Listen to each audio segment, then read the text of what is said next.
Tesla Model 3 all-wheel drive and the performance version sedans are finally being delivered here in California. There are a few people reporting that they're getting their first ones. This is exciting. Also some news from Audi and Mercedes-Benz. Actually, very important news if you ask me. So we're gonna talk about it all on my last day here in Silicon Valley. Next time you hear from me, it's going to be on Monday from Sacramento. So let's get going.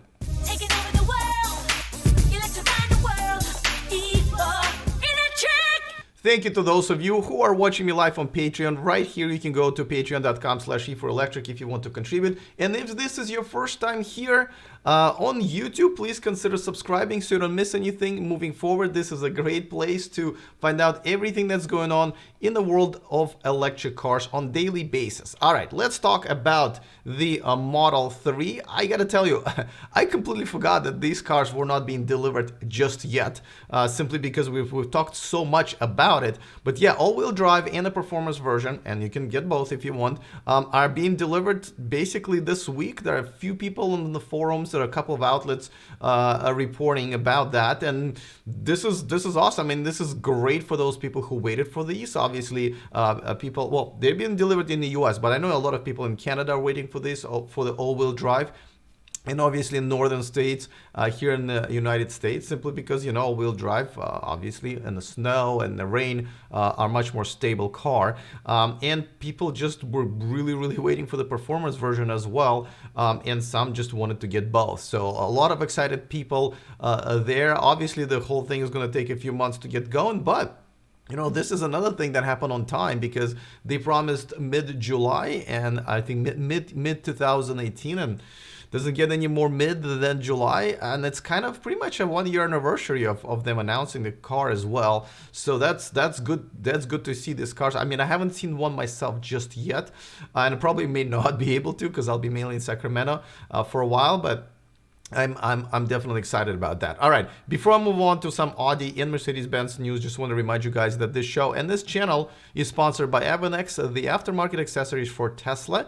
There's a discount code in the description of this video, so go ahead and grab one while you are there so you can save yourselves a few bucks. All right, Audi e-tron. Now, and I got a picture of the, yeah. Let me fix that. But first, let's talk about, let's talk about the Audi e-tron first. And here's the right picture. And I'm actually, let's see if I can get the right video. Oh yeah, I do have the right video. Okay, my bad. I think with all the packing, my brain is somewhere else. Anyway, this is an Audi e-tron. They haven't really unmasked it yet. It's still in a sort of a disguise. And some people saying that they want to wrap their cars once they get it in that disguise, which is kind of cool, I guess. But anyway, so this is one of the highly anticipated all-electric cars are coming out next year. Well, at the end of this year, but really the sales will start for real next year. That are decent, great electric cars. So this one has about 250 miles of range. This is going to be the first car on the market to charge at 150 kilowatts, and then they also, this car is going to have a 95 kilowatt-hour battery. I might get on the list, on the reservation list. It takes about $1,000. So they're going to launch this. They finally announced the date, September 17th. And it's going to be in San Francisco, California.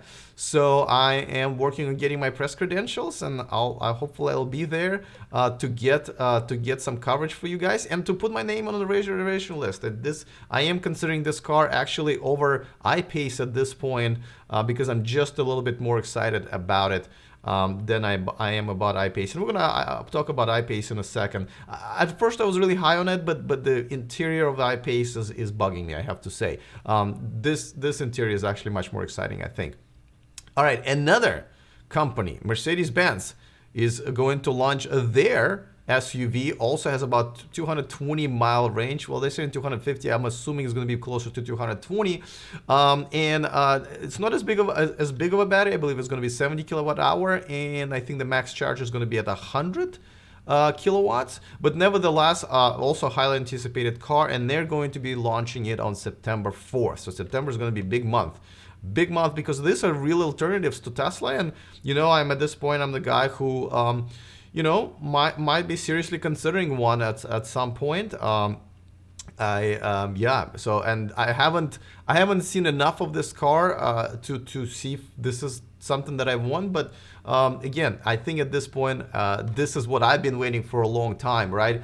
All of these other Androids to be coming out to the iPhone that there is that we have in Tesla. So let me know what you think. Let me know if you're might be considering one of these, the Audi or Mercedes, or really an I-Pace. Let me know. And I know a lot of fans of Porsche as well. So all right. Let me remind you guys that tomorrow I am releasing a follow-up to my video on the solar roof. I'm interviewing the owner again, except for this time we're going to talk about, some actual numbers. He's going to talk about the cost and the pricing and how much energy he's getting out of this, and a few other things. I've kind of crowdsourced all of the comments, over 1,000 of comments actually, that we got for that video, and hopefully we can answer some of the questions that you guys been dying to know. Before we go to the comment of the day, just want to give some shout outs to my new Patreon. First one is for Jim Peterson. Thank you so much for becoming a Patreon. Of course, to Kyle Mahan, once again, thank you. And Dean Hancock. Dean J. Hancock decided that he's just going to up his pledge, which I really appreciated. That means that if you up it to $5, you get to watch me live. And not only that, I am now doing a new segment here. It's called The Extra Mile, just a bonus comments and insights, just specifically for my Patreons that are watching me live right now. But once I get off the air for the YouTube recording, I'm going to hang out for a few minutes and talk. So if you guys are interested in that, definitely right here. Patreon.com/E4Electric. So thank you so much for supporting me here. And let's move on to the comment of the day. Actually, I have two today, if you don't mind. Okay, so one, we are going to talk about I-Pace, because I did have the right graphics at some point. But Rocket Star, love the username by the way, says, do you really think the I-Pace is a competition for the Model X? Yes or no. As far as like, it will be the only other it's going to be one of the other all-electric SUVs with a decent over 200-mile range, right? So kind of yes, but at the same time, the range is not going to be as long as the top-of-the-line Model X, though the price is going to be very similar, at least the base price. It is smaller. It's definitely smaller. The supercharging network is not going to be there, at least for a while, right? We have Electrify America building up a fast charging network here in the United States. In Europe, there's Ionity and a few other networks. So it's going to be a couple of years until they catch up.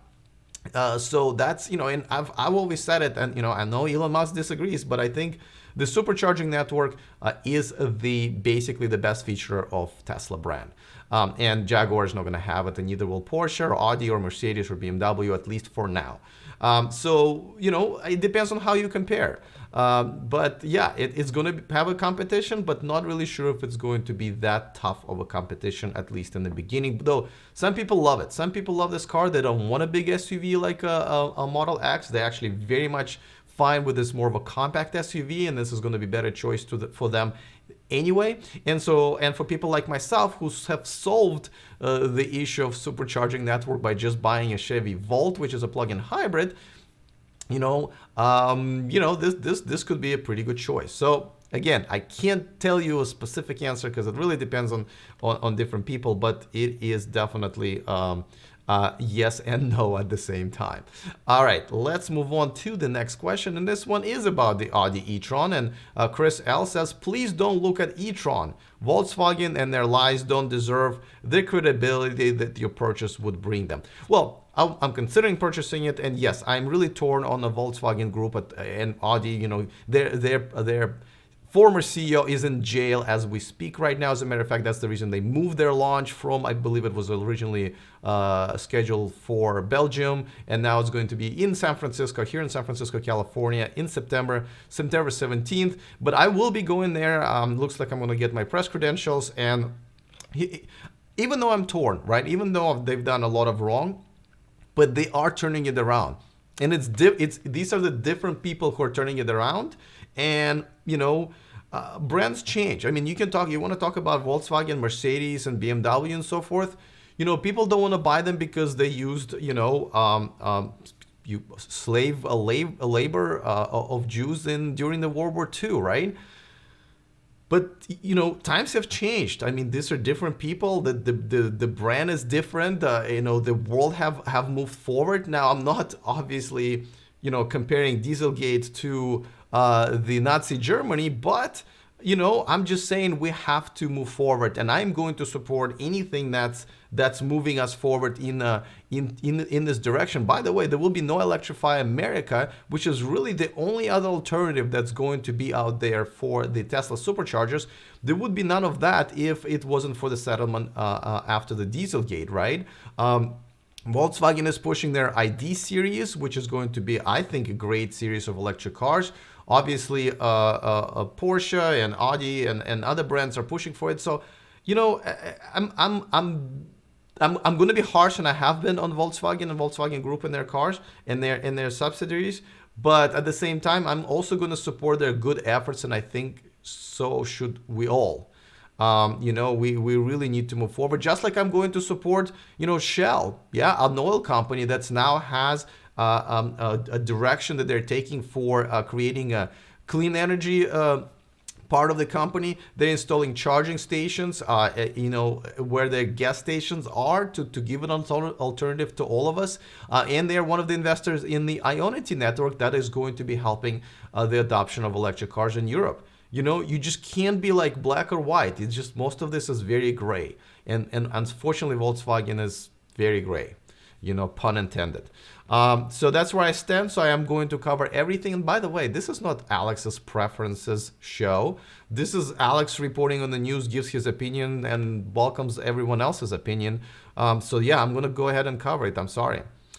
Actually, I'm not sorry. I'm just going to go ahead and cover it. So, all right. So thank you guys. If you are watching me on Patreon, stay tuned for the extra miles. We're going to talk a little bit about a couple of things.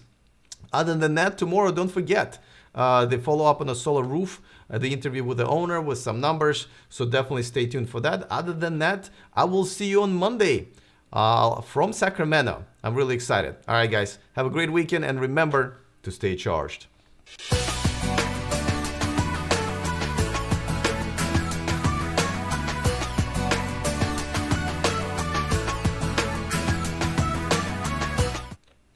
All right, I think one more thing. Yeah, there you go. Hey guys, hey George, how are you? Marcus, how are you doing? All right, so we are